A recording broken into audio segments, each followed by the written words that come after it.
l'électricité spécifique, c'est la consommation d'électricité de l'ensemble des appareils électriques de la maison.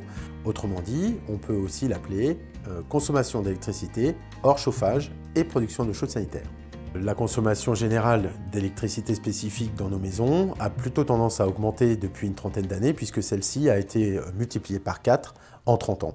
Cette augmentation est essentiellement due à la multiplication du nombre d'appareils électriques qui aujourd'hui équipent nos maisons. L'électricité spécifique représente environ 20% de la consommation globale d'un logement avec 3200 kWh, ce qui se traduit au niveau de la facture par environ 480 €. Quels sont les postes consommateurs d'électricité spécifique dans votre logement? En premier lieu, vous avez le poste froid avec les réfrigérateurs et congélateurs. Ensuite, vous avez l'audiovisuel avec l'ensemble de vos écrans. Ensuite, vous avez à égalité le poste lavage, lave-vaisselle, lave-linge et le poste informatique avec les tours ainsi que les imprimantes et autres accessoires pour l'informatique.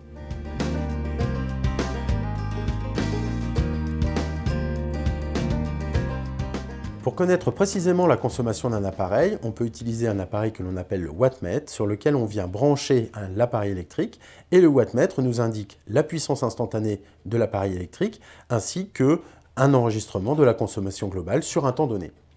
À quoi sert de mesurer précisément la puissance instantanée d'un appareil? En fait, c'est la base du calcul pour savoir combien un appareil va consommer sur un cycle de fonctionnement.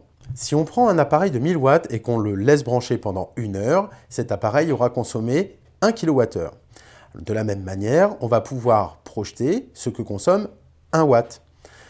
Pour une veille, par exemple, qui reste branchée 365 jours, 24 heures sur 24, eh bien 1 watt aura consommé 8760 Wh, soit 8 kWh à 15 centimes. Ceci représente environ 1 € sur des postes à cycle, comme par exemple le lave-linge. Avec le wattmètre, eh bien, on va pouvoir mesurer précisément combien consomme un cycle à 30 degrés, combien consomme un cycle à 40 degrés et combien consomme un cycle à 90 degrés. Le wattmètre permet également d'enregistrer des données de consommation sur des temps plus longs. L'idée, c'est de mesurer par exemple sur le congélateur ou le réfrigérateur une période d'une semaine, ce qui permet de bien comprendre exactement combien consomme notre appareil sur une année en multipliant par 52.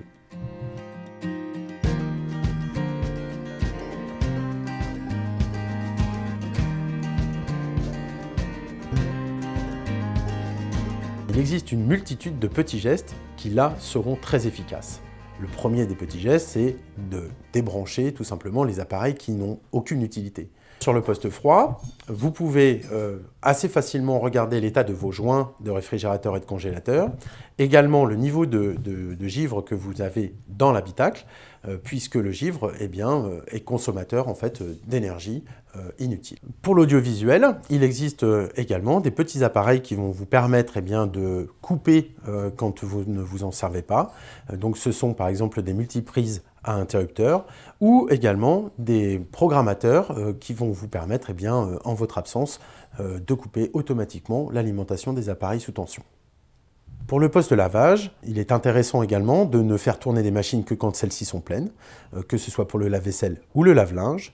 Et notez bien que pour le lave-linge, l'essorage est également essentiel. Pourquoi? Parce qu'il aura un impact direct sur le temps de séchage du linge et une utilisation éventuelle d'un sèche-linge. Pour le poste éclairage, sachez qu'il existe une vidéo comme celle-ci que je vous invite à regarder puisque vous allez pouvoir avoir tous les renseignements qui vont vous guider dans le choix de remplacement des ampoules.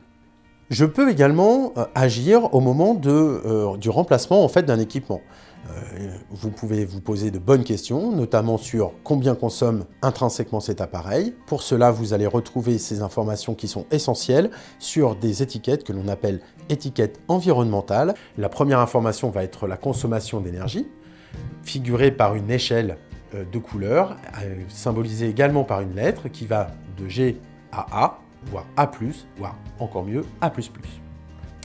Vous pouvez également retrouver le temps de cycle pour les appareils à cycle, la consommation d'eau quand on est sur un appareil de lavage et beaucoup d'autres informations comme par exemple le niveau de décibels pour le bruit. Pour aller plus loin, vous pouvez vous appuyer sur le guide des sons éco-gestes du défi des familles énergie positive. Il existe également des guides pratiques édité par l'ADEME, Agence de l'environnement et de la maîtrise de l'énergie, mais également sur des travaux des différentes associations de consommateurs qui font des comparatifs, et un site internet qui s'appelle le guide Top 10, qui vous permet de comparer des voitures jusqu'à l'ampoule. Donc n'hésitez pas à consulter ces sites.